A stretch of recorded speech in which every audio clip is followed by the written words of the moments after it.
The sting of splintered wood against the back of my hand wasn't a surprise. Not this time. It was the cold, deliberate precision of it that made the air in my lungs turn to ice. One moment, I was reaching for the small silver dustpan to sweep up the crumbs from my granddaughter Lily's afternoon snack. The next, the handle of the kitchen broom, held by my daughter-in-law, Serafina, cracked against my knuckles with a sound no louder than a dry twig snapping. I didn't cry out. I didn't even flinch. My body had learned a new kind of stillness in this house, a stillness born of self-preservation. My son Julian stood in the arched doorway, leading to the dining room, a half-eaten apple in his hand. He saw the whole thing. Our eyes met for a fraction of a second, and in his I saw not shock or anger, but a flicker of something far worse, inconvenience.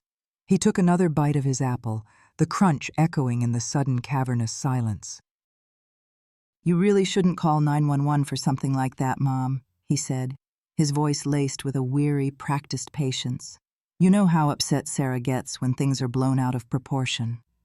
I stood there, frozen, my hand throbbing with a dull, blooming ache. Serafina simply placed the broom back against the wall, her movements graceful and unhurried, as if she were arranging flowers in a vase. The bruise that would blossom there in shades of violet and bruised plum would fade in a week. But something deep inside me, a fine load-bearing bone in the architecture of my soul, had just cracked wide open. I had sold my bookstore, the Gilded Page, the sanctuary I had built over 40 years. I had given up the scent of aging paper and inked words, the quiet hum of a life that was mine. To be with them after a small stroke, the doctors called a warning. But in that moment, with the ghost of splintered wood on my skin and the casual cruelty of my son's words hanging in the air, I realized I had not simply moved in, I had been erased. So later that night, in the silent, windowless basement room they had given me, I packed a single bag. And with the first hint of dawn, I started walking towards something I never thought I'd find again. The beginning of my own story. What happened next changed more than just my life. It began a chapter I never knew I had the courage to write. The Gilded Page had been my entire world for 4 decades. It was where I'd sold my first and only published novel, a quiet little thing about a lighthouse keeper's wife. It was where I'd held Julian in one arm while shelving new arrivals with the other, his baby powder scent mixing with the sweet decay of old bindings. That place knew the sound of my laughter, the shape of my grief, the long, quiet winters, and all my new beginnings. But the stroke last October had changed the cadence of my life. The doctor used the word warning. I heard it as a heavy door creaking closed on its hinges. I locked the shop for the final time on a rainy Thursday, the kind of soft, persistent rain that used to drum against the storefront window on spring afternoons. I didn't cry, but my hand lingered on the old brass lock, a muscle memory of thousands of mornings spent turning that key, the scent of fresh coffee and possibility waiting inside. That evening, sifting through the last of the boxes in the back room, I found an envelope I didn't recognize. It was tucked inside a draft of my unfinished second novel. The handwriting on the envelope was shaky, but its elegant, looping script was unmistakable. It was Arthur's, my late husband. He must have written it shortly after his own first stroke, 7 years ago, and hidden it here, between the pages of a life we were still dreaming of. His words were a simple, gut-wrenching plea. "Eleanor, my love," it began, "if anything happens to me, do not spend the rest of your days living for someone else's comfort. You gave me an entire world. Promise me you'll take what's left of your story and make it fiercely, unapologetically yours. Don't let them turn your fire into embers." I sat on the dusty floorboards for what felt like hours, the letter a heavy weight in my lap, the silence of the empty shop pressing in on me. I had told myself I was moving in with Julian and Serafina to recover, to simplify my life. But the raw truth was that I didn't know who I was without the store, without the daily rhythm of being needed by customers, by stories, by a place that held my history. That letter became the last thing I packed. Julian arrived the next day to help with the move, with Serafina and their daughter, Lily, in tow. I watched him carry my old Underwood typewriter to the trunk of his pristine SUV, chattering about a colleague's recent promotion. Serafina stood by the passenger door, arms crossed, her thumb already scrolling endlessly through her phone. Only Lily, then just 11, looked up at me, her gaze too old for her years. "Are you sad, Grandma?" she asked, her voice a small, clear bell. I shook my head and forced a smile. "No, sweet girl." But the knowing sadness in her eyes told me she saw right through the lie. As we pulled away, I glanced back through the rain-streaked window at the faded sign of The Gilded Page. The gold leaf was peeling. The life inside had already begun to recede. Still, I whispered a silent, "Thank you." Sometimes a chapter doesn't end with a period. Sometimes it simply bleeds into the next, and this time the story was finally mine to write. The guest room was in the basement. It had no windows, only a single dim lamp and a framed stock photo of a pine forest that felt alien and cold. The mattress was thin and stiff, and the air carried the faint, cloying scent of damp carpet and chemical detergent. I said thank you, but the words felt like swallowing sand. Taped to the refrigerator upstairs, I found a laminated sheet titled House Guidelines, printed in a cheerful font, complete with bullet points and color coding. Quiet hours after 9 p.m., no TV in shared living spaces. Please limit reheating foods with strong odors, e.g. fish, curry. Guests are expected to clean up immediately after use. The list concluded with a jaunty smiley face. I folded the paper and tucked it deep into my cardigan pocket, where it felt like a small, sharp stone. Later, I found Julian in the kitchen, pouring cereal for Lily. He shot me a sheepish glance. She likes things to be organized." "Clear for everyone." I nodded as if I understood, but I hadn't even sunk into the sofa cushions yet, and I already felt like a tenant on a very short lease. The unpacking was a futile exercise. There was no dresser, only 2 large plastic bins labeled holiday decor and a tightly rolled yoga mat. Most of my belongings remained in my suitcase. I lined my beloved books along a narrow ledge above the bed, their spines a small, comforting skyline of worlds I could still escape to. That evening, I overheard Julian on the phone in the hallway, his voice low and conspiratorial. He was talking about updating paperwork, about making sure everything is in place, just in case. Then I heard the word that sent a chill down my spine: inheritance. I couldn't hear who he was talking to, but his tone was the one he used when he was nervous, but trying to sound authoritative and responsible. The topic surfaced at dinner. Serafina, smiling her perfectly polished smile, mentioned it would really help if I could clarify a few things legally. Nothing major, she assured me, just a standard power of attorney, a medical directive. She recounted a long cautionary tale about her aunt's chaotic estate. Julian then added, almost as an afterthought while passing the salad, that I should probably draft a new will. "Something clean," he'd said, "so there's no confusion down the road." I took the bowl of greens, my hand steady, but inside something heavy had shifted and settled in my chest. It wasn't anger or even disappointment. It was a quiet, crushing weight. I didn't sleep that night. The basement was too quiet, punctuated only by the click and hum of the furnace. Above me, the house groaned like tired old bones. In the dark, I reached for the small wooden box in my bag and reread Arthur's letter. "Don't live for their comfort," his shaky handwriting implored. And yet here I was, in a windowless room, a guest in my son's home, abiding by refrigerator rules. The first time she hit me was a Tuesday. I'd placed my teacup too close to the edge of the counter while rinsing raspberries for Lily. It fell, shattering on the tile with a sharp, definitive crack. Before I could even crouch to pick up the pieces, I felt a hard jab in my shoulder. It wasn't a hand. It was the wooden end of the broomstick. "Watch it," Serafina said, her voice light, almost playful, but her eyes were cold and flat. She was sweeping nearby, and she'd used the handle to nudge me, like a farmer prodding livestock. I knelt there for a beat too long, the silence stretching taut between us. Julian was leaning in the doorway, peeling a banana. He saw it. He offered a small, complicit smirk, then turned his eyes to the floor and walked away without a word.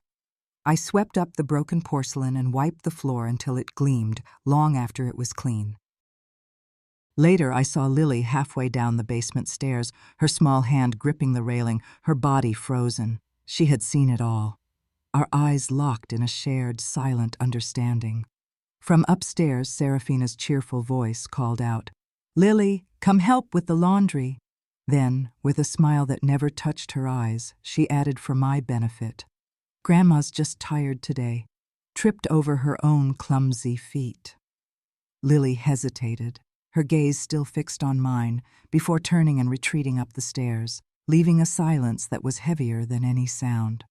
I never mentioned the broom or the smirk. I simply wiped down the counters and pretended the cup was old and I was clumsy. A few days later, a neighbor stopped by.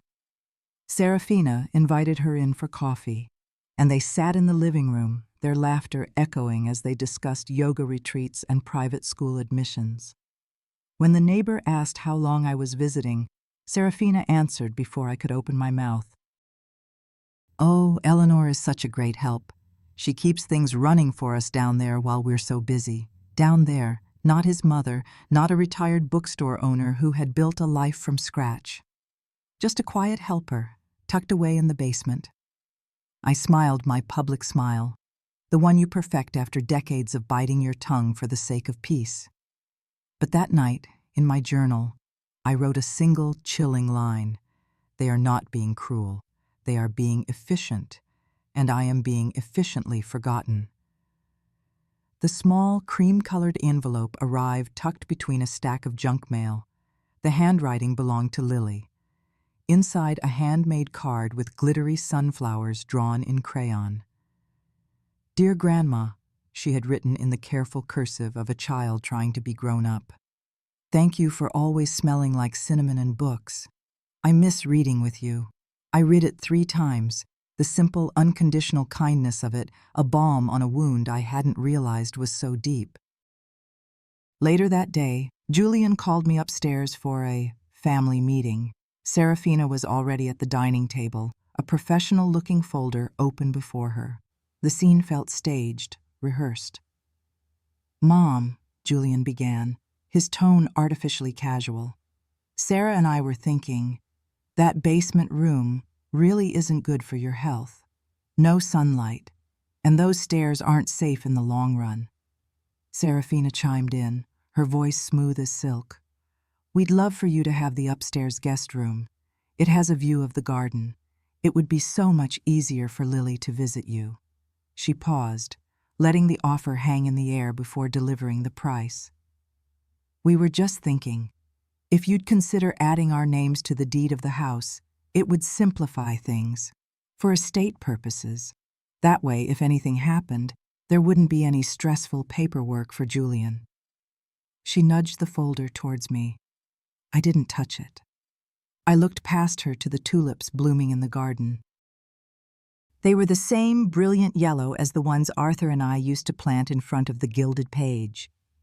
"The room upstairs does sound lovely," I said, my voice carefully neutral. Julian let out a breath he'd been holding. That evening, I found Lily's card in my pocket again.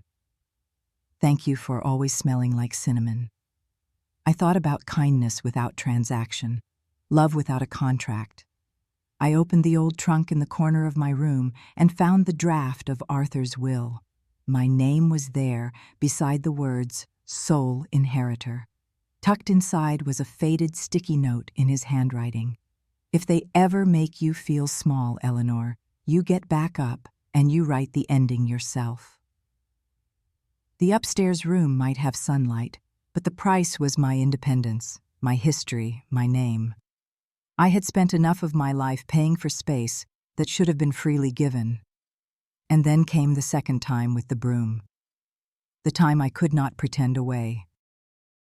The time Julian said it would be best if I didn't call for help. I sat in the breakfast nook after he left, staring at the cold gray tiles, each one a perfect square of indifference. A few minutes later, Lily appeared from behind a curtain, a small first aid kit in her hands. She didn't speak. She just opened the box, took out a cold compress, and gently pressed it into my hand, her small fingers wrapping the cloth with a fierce, quiet determination. "You didn't do anything wrong," she whispered, her eyes meeting mine. "I know," I whispered back. That night, the throbbing in my hand was a dull metronome counting down the seconds of my compliance. I pulled out the manuscript of the novel I'd abandoned years ago, the one about a woman who starts over in her 70s. At the end of the last page, I added a new sentence in pencil. "She didn't break," I wrote. "She bent." And then she gathered herself, stood straighter than before, and chose her own next chapter. A clarity was settling over me, colder and more precise than anger. Tomorrow I would begin, not with drama, not with accusations, just with quiet, irreversible decisions. The second time someone hits you, you stop asking why. You start answering for yourself. The attic was off limits. "Too dusty for your lungs," Serafina had said with feigned concern. But the next morning, with the house mercifully empty, I climbed the rickety pull-down stairs. The air smelled of cardboard, mothballs, and forgotten time. In the back, under a broken lamp, was a box marked in faded marker. "Mom, old papers." Inside I found it, the original manuscript I thought had been lost in the move, and tucked within it, a pocket notebook of Arthur's. I opened it to a random page. His familiar script filled the page. "If I go first, let her write. Let her live where she wants. Let her start over if that's what she needs." My hands trembled. This wasn't just a wish. It was an instruction. I sat on an old wooden stool, the dust motes dancing in the single beam of light from the small round window, and I began to write on a blank page from the back of the folder. "I am not writing fiction anymore," my pencil scratched. "I am writing what is real, about the women who are silenced, about those who are made to feel like burdens, about the ones who vanish inside the four walls of their own homes." I slipped the new pages into a padded envelope and tucked it into my handbag. That evening, I opened my laptop, the password still the name of my old bookstore. I created a new folder, the second chapter. I scanned the pages I had written, along with the deed to the house I had sold. I was no longer a guest waiting for kindness. I was a woman in motion, quietly gathering the fragments of myself, preparing for something far louder than grief. The zipper of my old suitcase made a soft, decisive sound in the pre-dawn stillness of the house.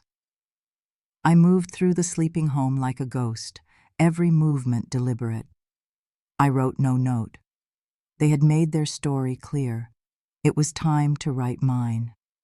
Downstairs, I paused by the hallway mirror and saw, for the first time in months, the woman looking back at me. Her eyes were tired, but they held a familiar spark I thought had been extinguished. On the kitchen counter, Serafina's schedule was held by a magnet. Clean fridge, vitamins for mom, locked garage. I gently removed the list, folded it once, and dropped it into the trash. As I opened the back door, a soft sound made me turn. It was Lily, wrapped in her fuzzy robe. Her eyes were wide, but she wasn't afraid. She stepped forward and held out her hand. In her palm was a small handmade bookmark. On it, in glitter glue and colored pencil, were 2 words: "I believe you." My throat closed, so I just nodded, taking it from her. She stepped forward, and wrapped her small arms around my waist in a hug that was quick but fierce. Then she was gone, padding silently back to her room. I stepped out into the crisp, cool air. The sky was just beginning to pale from black to indigo. I walked the 2 blocks to the bus stop, my suitcase rolling softly behind me.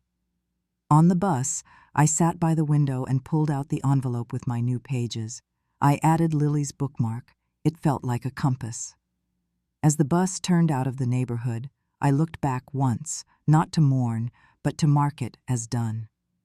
I did not belong in that basement, or that attic, or in the margins of their story. I belonged to myself. I used my old key to let myself into the dark, silent space of the gilded page. It smelled of dust, time, and the faint, lingering ghost of paper. My name was still faintly visible on the awning.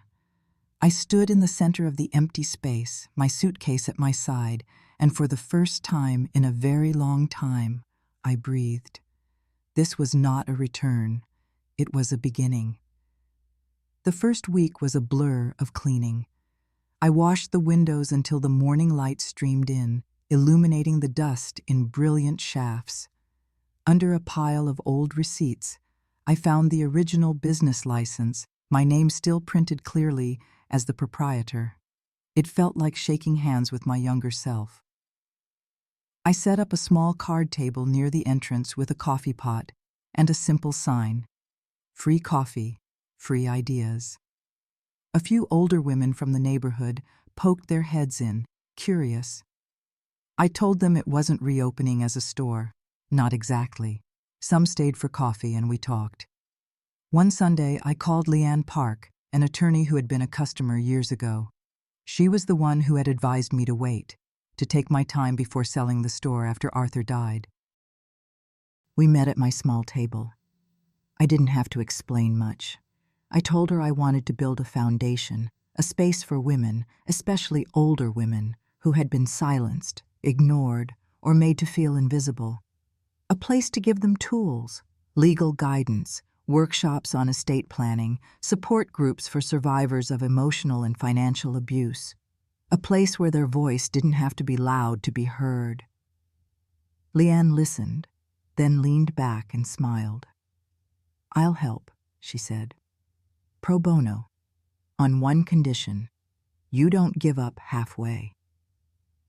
That night, I wrote in a fresh notebook, "The second chapter foundation," for every woman who thought her story ended with someone else's decision. Slowly, they came. One woman started a journaling workshop in the old poetry corner. Another gave a talk on setting boundaries with adult children.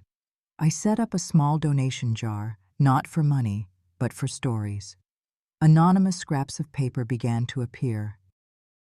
"My son took control of my bank account. I haven't been called by my first name in 10 years. My daughter-in-law says I complain too much." I folded each one and filed them away under the label Hope. The call from the Public Affairs program came on a Tuesday. They wanted to feature our work. I agreed, on the condition that my face not be shown. My voice, I told them, was enough.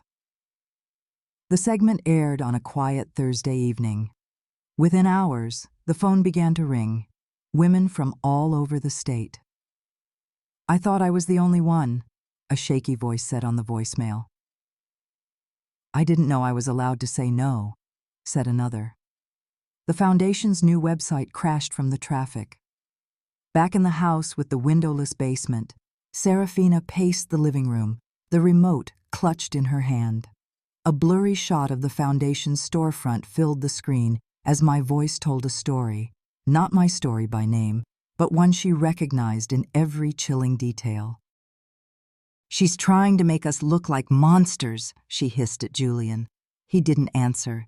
He was staring at the screen, but he wasn't seeing the shame or the public exposure. His eyes were fixed on a close-up shot of the handmade bookmark taped to the window. "I believe you." And in that moment, he remembered. He remembered seeing his own daughter slip that very bookmark into my suitcase in the dark hallway.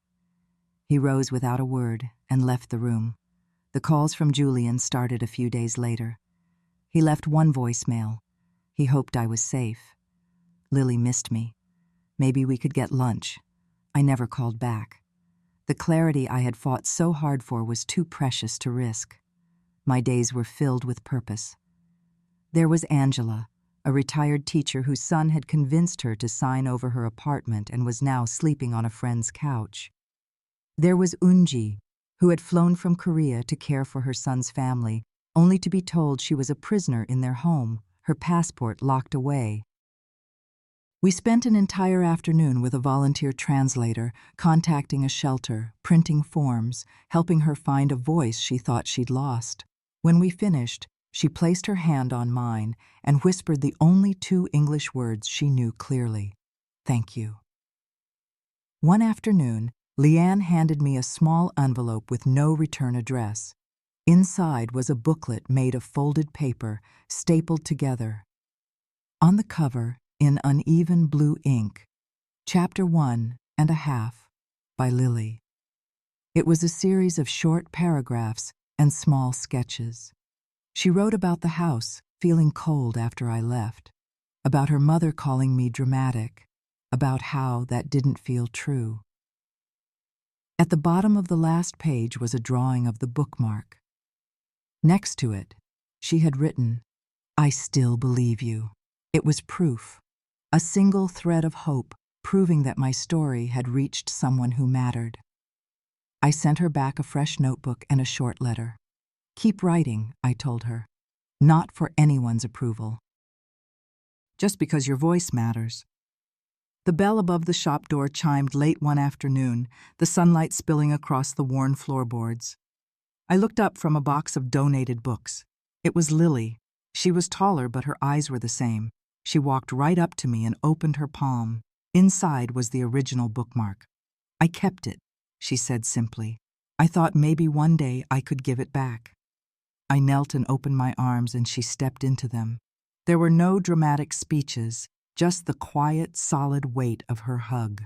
We spent the rest of the afternoon sorting books, the silence between us comfortable and full. As she left, her fingers brushed against the Foundation's mission plaque. Quiet voices, real power. She turned and gave me a smile that felt like the first line of a brand new story. I realized then that this chapter wasn't about endings or revenge. It was about continuation. Some stories don't end in tidy reconciliation. They simply continue in peace. For any woman who has ever felt her voice fading, who has been told she is too much or not enough, know this: your story is not over. Your second chapter is not a fantasy. It is a choice. It begins not with a shout, but with the quiet, unshakable decision to pick up the pen and write your own next line. And sometimes, that is the most powerful voice of all.